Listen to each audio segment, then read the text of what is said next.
Yo saludo a todos los participantes, desde el señor arzobispo, que no esté aquí, y el señor nuncio, y por supuesto el señor obispo auxiliar, que aquí está, hasta los oyentes, pasando por el delegado de peregrinaciones, los demás ponentes, los voluntarios y otros colaboradores de la Oficina de Acogida en el Camino, así como a los que nos siguen online y desde luego a las entidades del mundo civil. En primer lugar, quisiera referirme al año 2021 como un tiempo en el que, a pesar de la pandemia que nos oprime y nos vuelve inseguros, es todo un tiempo de gracia, ya que el Señor nos ofrece la gran perdonanza. Judíos y griegos han sido encerrados en el pecado, para que Dios se compadezca de todos y nos ofrezca con su gracia su perdón. Haciendo nuestras las palabras de San Pablo a los Corintios, podemos decir: este es el tiempo de la gracia, este es el día de la salvación.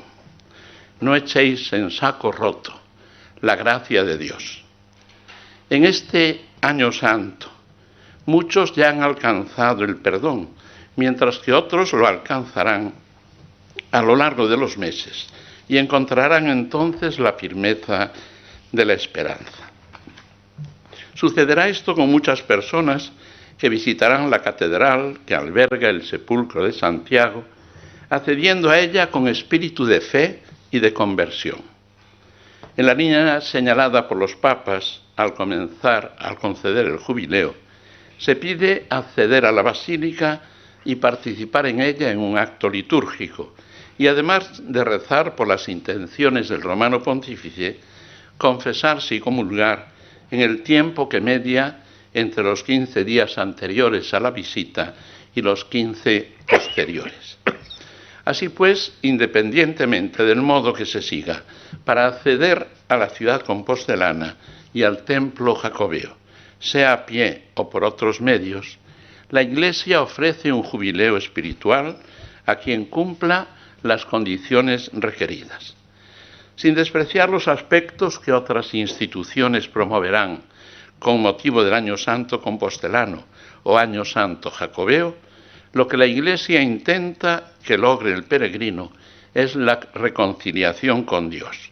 De ahí el nombre de Año Santo o Año de la Gran Perdonanza, que se da este año prolongado por la benevolencia del Papa Francisco a lo largo del próximo.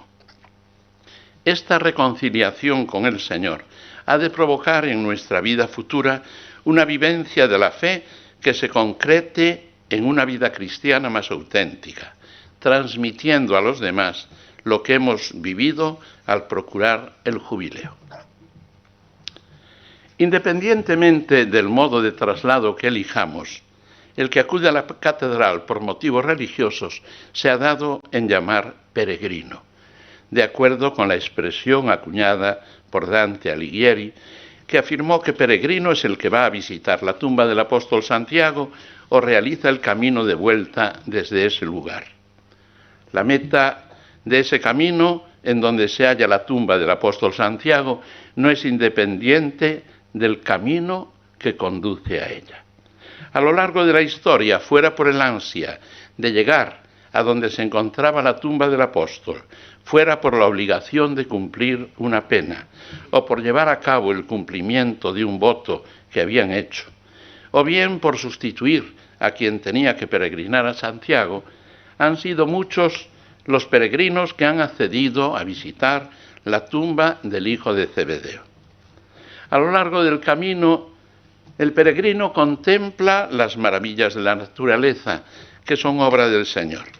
Tiene la oportunidad de alegrarse con los trinos de los pájaros que en un ambiente de libertad llenan de gozo a quien los escucha.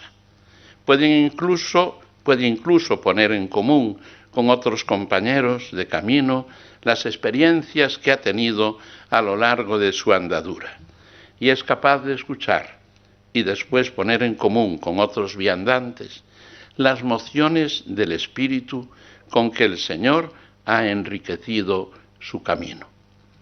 sea el camino francés o el camino primitivo, o bien la Ruta de la Plata o cualquier otra ruta que enlace con Santiago, se trata de lugares que han sido testimonio de muchos acontecimientos benéficos. Con ellos el Señor ha enriquecido a los peregrinos para que llegaran a la meta con el espíritu bien dispuesto y ansiosos de lograr del Señor la purificación del corazón y la paz de la conciencia. En la meta, el peregrino espera ser bien acogido.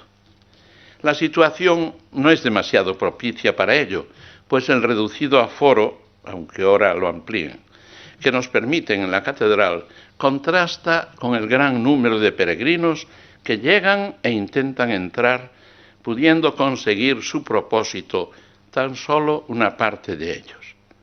Los que esperamos al peregrino en la catedral tratamos de ofrecer la palabra, que explicitamos en las celebraciones litúrgicas, y el sacramento del perdón. A los que no han llegado a la fe, también les ofrecemos la palabra divina, de modo que el Señor pueda tocar sus corazones para disponerlos al encuentro con Él. Como decía hace un rato la representante de la acogida francófona, acoger, escuchar y compartir. Distintas secciones de servicios en lenguas. Gracias, muchas gracias.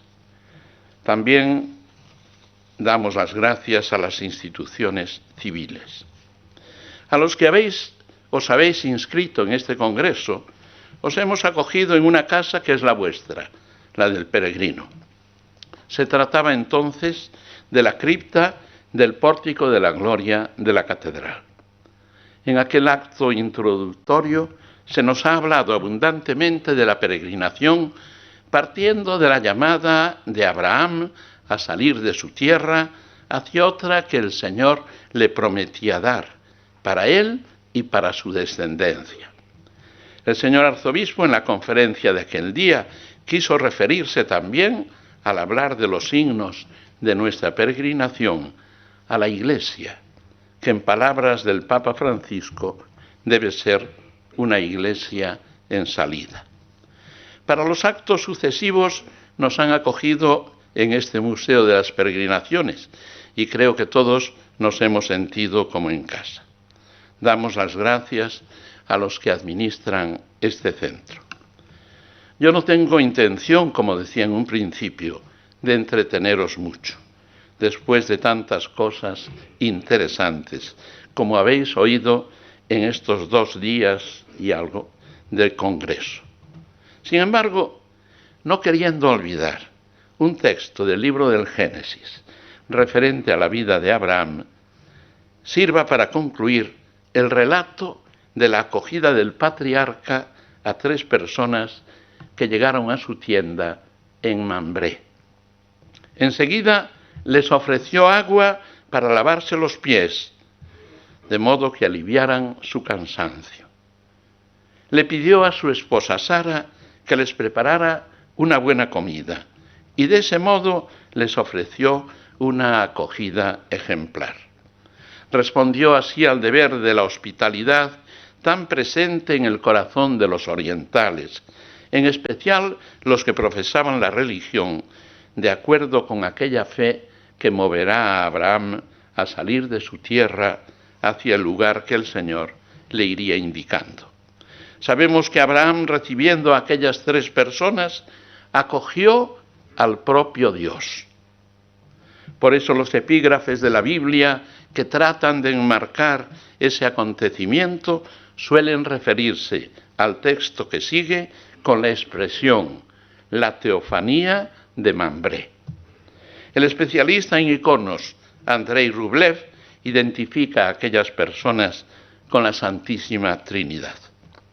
Acojamos pues al peregrino conscientes de que en especial, si ese peregrino es pobre, acogemos en él al propio Cristo y a su Espíritu, con la complacencia del Padre Celestial. Muchas gracias a todos.